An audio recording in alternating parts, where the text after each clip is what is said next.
जय हिंद दोस्तों, मैं मनीष कुमार आप सभी को आज की क्लास में स्वागत करता हूं। आशा करता हूं, उम्मीद करता हूं कि आप सभी स्वस्थ होंगे, मस्त होंगे, तंदुरुस्त होंगे।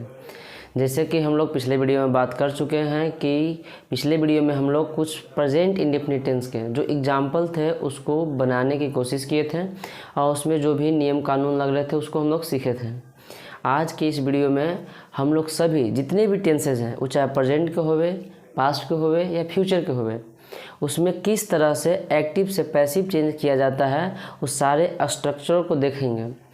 इस वीडियो में केवल स्ट्रक्चर की बात की जाएगी और नेक्स्ट वीडियो में केवल प्रैक्टिस किया जाएगा जो PYQ आया हुआ है और जो उस पर बढ़िया क्वेश्चन है जो अदर एग्जाम में पूछे गए हैं।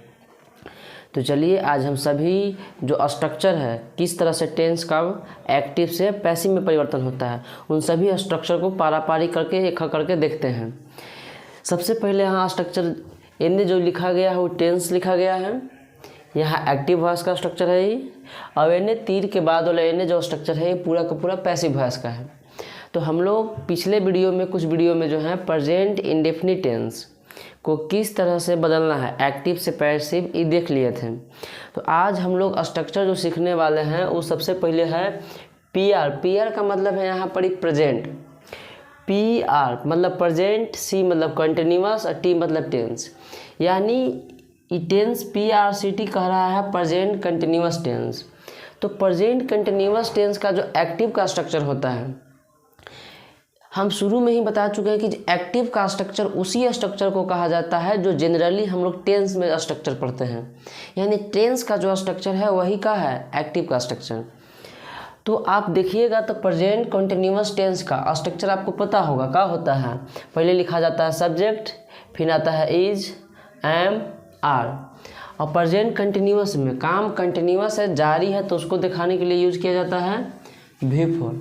उसके बाद में आता है ऑब्जेक्ट। तो प्रेजेंट कंटिन्यूअस टेंस का एक्टिव का स्ट्रक्चर होता है subject, is, am, are, before plus object. जब इसका पैसिव वॉइस में कन्वर्ट कीजिएगा तो आपको ये पता है कि एक्टिव का जो ऑब्जेक्ट है वो पैसिव में क्या बन जाएगा, सब्जेक्ट।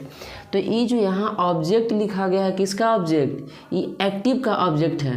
अब ये स्ट्रक्चर किस में लिखा गया है, पैसिव में। तो ये एक्टिव का ऑब्जेक्ट कन्वर्ट हो जाएगा किस में, पैसिव के सब्जेक्टिव में, यानी सब्जेक्ट के रूप में काम करेंगे। फिर हेल्पिंग वर्ब यहाँ पर ही कुछ नहीं बदलना है। जैसे प्रेजेंट इंडेफिनिट में हम लोग देखे थे कि हेल्पिंग वर्ब वहाँ इज, एम, आर एक्स्ट्रा में जोड़ा जा रहा था, लेकिन प्रेजेंट कंटिन्यूअस में हेल्पिंग वर्ब वही रहता है। इज, एम, आर एक्टिव में भी रहता है और जब पैसिव में भी बनाइएगा तो इज, एम, आर ही यूज किया जाता है। हाँ, लेकिन इसमें एक चीज़ ध्यान रखनी है कि जब कभी एक्टिव सेंटेंस में अगर बिफोर दिखाई देता हो तो पैसिव में बिफोर तो लगता नहीं है। पैसिव में क्या चाहिए, पैसिव में चाहिए वर्ब का थर्ड फॉर्म। तो वर्ब के थर्ड फॉर्म देने के लिए ये बिफोर भी बना रहे और वर्ब के थर्ड फॉर्म भी आ जाए। तो इस बिफोर को हटाने के लिए हम लोग यूज करते हैं सेंटेंस में बीइंग। तो ये बीइंग से यहाँ पता चल जाएगा कि वो टेंस कौन सा है, कंटिन्यूअस। और पैसिव वॉइस में हम लोग हमेशा कोई काम को पूरा होने को बताते हैं और पूरा होने के लिए वर्ब का थर्ड फॉर्म का यूज किया जाता है। तो फिर यहाँ पर ही हो गया V3। तो ये पैसिव भी बन गया और साथ ही साथ बीइंग का दिखा रहा है, काम की कंटिन्यूटी को बता रहा है। तो आपको ये बात ध्यान रखनी है कि जब कभी भी किसी भी एक्टिव के स्ट्रक्चर में आप बिफोर देखिएगा तो पैसिव में बदलते समय बिफोर को हटाने के लिए लगता है बीइंग और बाकी तो पता है कि V3 सब में है।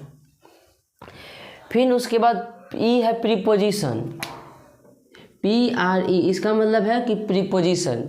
जैसे जनरली बुक में प्रीपोजिशन की जगह बाय लिख दिया जाता है, क्योंकि अधिकतर केस में हम लोग प्रयोग बाय का करते हैं। लेकिन आपको बता दिया गया है कि फिक्स प्रीपोजिशन नाम का भी कोई चीज़ होता है, उसका प्रयोग किस तरह से करते हैं।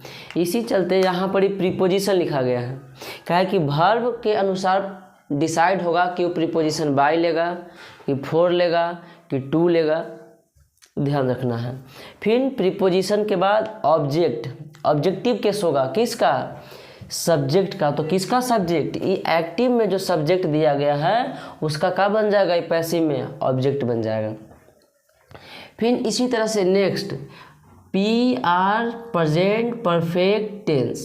प्रेजेंट परफेक्ट टेंस का जो टेंस का स्ट्रक्चर होता है सब्जेक्ट प्लस हैज प्लस है प्लस सब्जेक्ट प्लस हैज है प्लस V3 प्लस ऑब्जेक्ट। जो टेंस का स्ट्रक्चर है वही किसका स्ट्रक्चर है, एक्टिव वॉइस का स्ट्रक्चर है। तो जब प्रेजेंट परफेक्ट टेंस का एक्टिव से पैसिव जाइएगा तो सेम इसका सब्जेक्ट, इसका जो ऑब्जेक्ट है वो बदलेगा सब्जेक्ट में। हेल्पिंग वर्ब में कोई परिवर्तन नहीं, हैज हैव है तो हैज हैव भी लिखना है, हैज हैव। हाँ, जब किसी भी एक्टिव वॉइस का सेंटेंस में अगर पहले से V3 लिखा गया है, जब किसी भी एक्टिव वॉइस के सेंटेंस में पहले ही से ही V3 लिखा गया है तो पैसिव बनाते समय उसमें एक्स्ट्रा में जोड़ दिया जाता है बीन। तो यहाँ हैज हैव के बाद जो है पैसिव में कहा जाएगा बीन आ जाएगा और उसके बाद V3 लिखाएगा, फिर प्रीपोजिशन और फिर ऑब्जेक्टिव किसका, सब्जेक्ट का। और सब्जेक्ट कौन रहेगा, एक्टिव वॉइस का रहेगा। फिर उसी तरह से अगला प्रेजेंट परफेक्ट कंटिन्यूअस टेंस।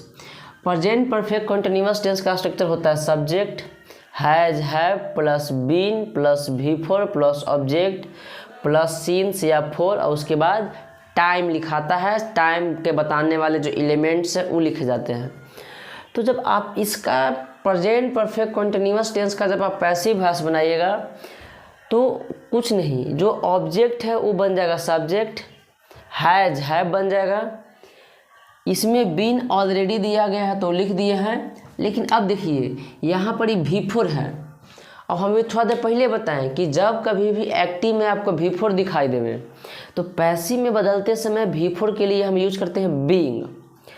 तो यहाँ V4 है तो अगर पैसिव में बदलना है तो उसको क्या लिख दिए, बीइंग, और उसके बाद आएगा V3, उसके बाद लिखा जाएगा प्रीपोजिशन, उसके बाद ऑब्जेक्ट बनेगा इस सब्जेक्ट जिसमें दिया रहेगा, उसके बाद सीन्स या फोर लिखाएगा, उसके बाद टाइम एलिमेंट्स लिखाएगा। लेकिन एक चीज़ इसमें गौर कीजिएगा, इसमें एक चीज़ आप गौर कीजिए कि आपका ये जो बीन और बीइंग ये दोनों जो है एक वर्ब का दो रूप है। एक वर्ब होता है बी, जानते होंगे, इसका V3 फॉर्म होता है बीन, अब इसका V4 फॉर्म होता है बीइंग। बाकी तो देखिए एक ही गो वर्ब का दो गो रूप एक सेंटेंस में प्रयोग किया जा रहा है। ग्रामेटिकली अगर एक वर्ब का दो गो फॉर्म, दो गो उसका रूप एक ही सेंटेंस में और लगातार किया जा रहा है, उसके बीच में किसी प्रकार का प्रीपोजिशन नहीं दिया गया है तो ग्रामेटिकली गलत माना जाता है। तो उस आधार पर इस सेंटेंस में देखिएगा तो सब्जेक्ट प्लस हैज है प्लस बीन प्लस बीइंग, ई सेम वर्ब है, सेम वर्ब का दो अलग अलग रूप है। अब इसके बीच में कोई प्रीपोजिशन भी नहीं आया है। अगर प्रीपोजिशन आता तो प्रीपोजिशनल फ्रेज बन सकता था या वो इन्फिनिटी भी बन सकता था, लेकिन कुछ भी नहीं आया है। तो ग्रामेटिकली नियम के अनुसार लगातार एक ही वर्ब का दो रूप नहीं लिखा जाता है।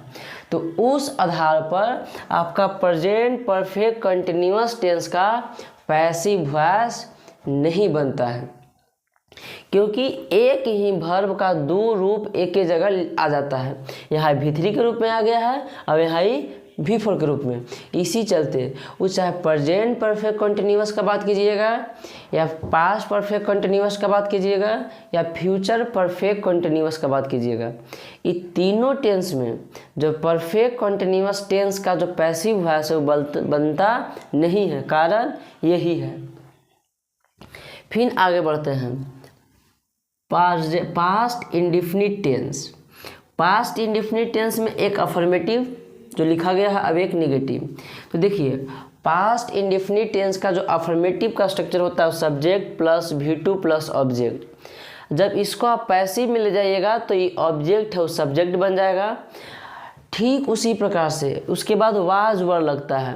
तो आप देखे होंगे प्रेजेंट इंडेफिनिट में कि वहाँ सब्जेक्ट आता है, फिर V1 या V5 आता है और ऑब्जेक्ट, और जब उसको हम पैसिव वॉइस में ले जा रहे थे तो ऑब्जेक्ट सब्जेक्ट बन जा रहा था और उसमें एक्स्ट्रा में इज एम आर आ रहा था। ठीक उसी प्रकार से यहाँ पर पास्ट इंडेफिनिट टेंस में एक्स्ट्रा में यूज करते हैं वाज एंड वर का।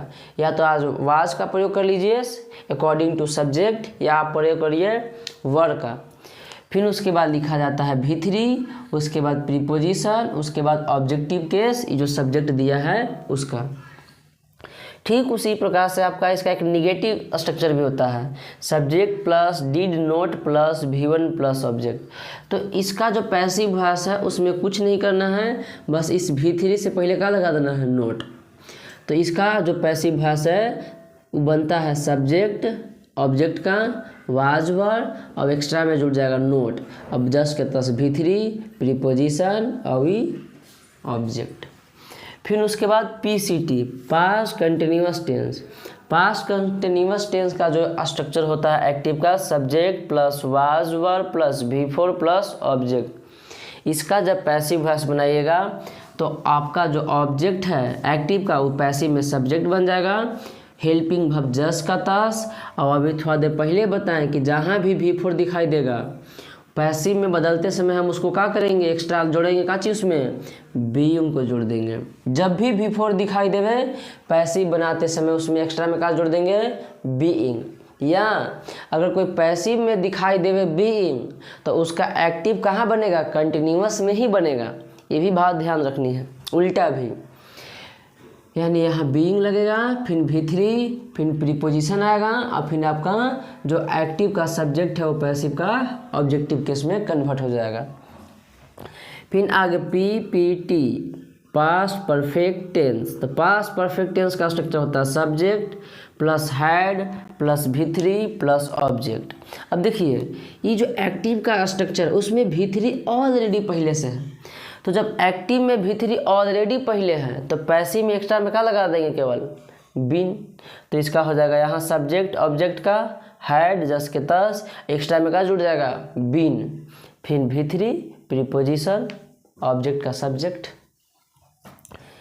अब इसके बाद past perfect continuous tense. Past perfect continuous tense का नहीं बनता है, कारण सेम है, उसमें भी बीन प्लस बीइंग एक जगह ही आ जाते हैं, जो ग्रामेटिकली गलत माना जाता है। उसके बाद फिर आगे बढ़ते हैं तो फ्यूचर बचता है। तो फ्यूचर इंडेफिनिट टेंस का structure subject plus shall will plus V1 plus object. तो ऑब्जेक्ट सब्जेक्ट बनेगा, शैल विल जस्ट के तस। और देखिए एक चीज़ और, जो आपके शैल विल हैं वो एक प्रकार के मोडाल्स हैं, और मोडाल्स हमेशा अपने बाद हमेशा V1 लेता है। हमेशा जब भी सेंटेंस में आएगा वो हमेशा अपने बाद V1 लेगा। तो देखिए यहाँ ये शैल विल एक मोडाल्स है, यानी मॉडल ऑक्सिलरी वर्ब। तो ये जब भी आएंगे तो अपने बाद डायरेक्ट V3 नहीं लेंगे, वो V1 ही लेंगे। तो यहाँ शैल विल V1 के तौर पे यहाँ यूज करता है बी का, बी V1 रूप है। तो इससे मोडाल्स का जो नियम है, जो उसका रूल्स है वो भी बन जाता है, और उसके बाद उसमें क्या लग जाता है V3, वो पैसिव को दर्शा देता है। यानी मोडाल्स का रूल्स भी बच गया, उसका नियम भी बच गया और पैसिव वॉइस बच गया। तो अगर कोई पूछे भी कि शैल विल के बाद बी क्यों आता है V3 से पहले, तो कारण यही है क्योंकि शैल विल एक मोडाल्स हैं और वो अपने बाद हमेशा V1 लेते हैं, उसी V1 को भरपाई करने के लिए आता है be. Future continuous tense subject plus shall will plus, देखिए V4 आ गया है। तो V4 से पहले बी क्यों लिया, क्योंकि शैल विल अपने बाद हमेशा क्या खोजता है, V1 खोजता है। तो V1 को पूरा करने के लिए, उसकी पूर्ति करने के लिए बी लेता है। जब इसका पैसिव वॉइस बनाइएगा तो ऑब्जेक्ट सब्जेक्ट बन जाएगा, शैल विल जस्ट के तस, बी जस्ट के तस। अब देखिए ये V4 को जब हटाएंगे तो क्या लगेगा, बीइंग, और उसके बाद V3 plus preposition plus object. अब एक चीज़ आओ इसमें देखिए, ये बी अभी बीइंग एक ही गो है, एक ही वर्ब का दो रूप है, एक V1 के रूप में है, एक V4 के रूप में है। अब बीच में कुछ और भी नहीं है, ना ही एंड है, ना ही कोई प्रीपोजिशन आया है, ना ही किसी तरह कंजंक्शन का यूज किया गया है। एकदम लगातार एक ही वर्ब का दो रूप जब किसी एक सेंटेंस में लगातार आता है तो बेसिकली ग्रामेटिकली एरर माना जाता है, गलत माना जाता है। यानी उस कंसेप्ट के हिसाब से आपका फ्यूचर कंटिन्यूअस टेंस का पैसिव वॉइस नहीं बनता है। फिर आगे बच गया फ्यूचर परफेक्ट टेंस, तो subject plus shall will plus have plus V3 plus object. देखिए यहाँ पर भी शैल विल के बाद हैव क्यों लिखा जाता है, डायरेक्ट V3 क्यों नहीं आता है? क्योंकि हैव जो है एक V1 रूप है, एक होता है हैज वो V5 रूप है, एक होता है हैड ये V2 रूप भी है और V3 रूप भी है। तो परफेक्ट को दिखाना है फ्यूचर परफेक्ट टेंस, तो परफेक्ट को दिखाने के लिए V3 चाहिए उसको, और V3 चाहे तो हैज ले सकता है, या तो हैव ले सकता है, या तो हैड, यही तीन आ सकता है ना टेंस में।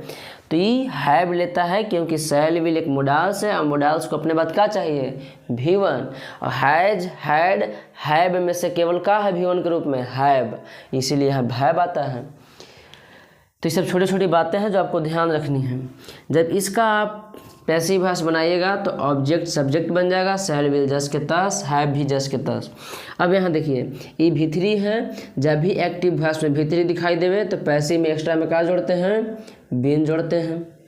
फिर V3 लग जाएगा प्रीपोजिशन प्लस में ऑब्जेक्ट किसका, एक्टिव का, सब्जेक्टिव केस का ऑब्जेक्ट बन जाएगा। फिर एक बच गए आपके मोडाल्स या मॉडल ऑक्सिलियरी वर्ब, तो इसका स्ट्रक्चर सब्जेक्ट, उसके बाद ही जितना भी लिखे गए सभी के सभी मॉडल ऑक्सिलियरी वर्ब है यानी मोडाल्स हैं। और अभी थोड़ा देर पहले बताया कि मोडाल्स हमेशा अपने बाद का लेंगे V1, उसके बाद ऑब्जेक्ट। चलिए अब आगे देखिए, तो जब मॉडल्स यानी मोडाल्स या मॉडल ऑक्सिलियरी वर्ब का जब कभी भी आप उसका पैसिव वॉइस बनाते हैं तो सब आपका जो ये ऑब्जेक्ट है वो सब्जेक्ट बन जाएगा, और जस का तस। अगर एक्टिव में कैन है तो पैसिव में भी कैन आएगा, अगर एक्टिव सेंटेंस में कुड का प्रयोग है तो पैसिव में भी कुड का आएगा। इसमें कैन कुड में नहीं बदलता है, वो नारेशन में बदलता है। कभी कभी कन्फ्यूजन हो जाता है, नारेशन में टेंस चेंज होता है कि कैन का कुड बदल गया, मे का माइट बदल गया, लेकिन पैसिव वॉइस में कैन का कैने रहता है। अगर एक्टिव में कैन दिया है तो पैसिव में भी जब जाएगा तो कैने आएगा, कुड नहीं आता है। तो बात को ध्यान रखिएगा। ये तो पहले तो ऑब्जेक्ट बन जाएगा सब्जेक्ट, फिर आपके जो मॉडल्स और ऑक्सिलियरी वर्ब है जस्ट के तस लिखे जाएंगे। और अभी थोड़ा देर पहले बताएं कि ये सब अपने बाद हमेशा का लेते हैं V1, तो उसी V1 को पूर्ति के लिए का ले लिया ये B, उसके बाद पैसिव को दिखाने के लिए V3, फिर प्रीपोजिशन और फिर सब्जेक्ट किस रूप में बदल जाएगा, ऑब्जेक्टिव केस के रूप में, पैसिव वॉइस में। तो ये आपके सभी टेंस, जितना भी टेंस है जिसमें स्ट्रक्चर यानी पैसिव का स्ट्रक्चर जो होता है वो इस तरह से चेंजेस होते हैं, और साथ ही साथ मोडाल्स। तो आप इसको बारीकी से समझिए, देखिए, और जो जो चीज़ें बताई गई हैं, जैसे परफेक्ट कंटिन्यूअस टेंस का कभी भी पैसिव वॉइस नहीं बनता है, क्यों नहीं बनता है? फ्यूचर कंटिन्यूअस टेंस का पैसिव वॉइस नहीं बनता है, तो क्यों नहीं बनता है? तो उसका रीज़न भी याद रखना है, कभी कभी ज़रूरी पड़ जाती है। तो आपको ये चीज़ें ध्यान से देखिए। मुझे उम्मीद है कि आपको ये सारी जो स्ट्रक्चर बताई गई हैं वो एक्टिव से पैसिव वाला वो आप लोगों को प्रॉपर समझ में आया होगा। और जो अगले वीडियो में है वो हम इसी चीज़ों पर आधारित जितने भी PYQs आए हैं वो दे दिया जाएगा। इस वीडियो के लास्ट में जितने भी क्वेश्चन है वो दे दिया जाएगा, आप उसको बनाने के प्रयास कीजिएगा। तब तक के लिए जय हिंद, जय भारत। मिलते हैं अगले वीडियो में।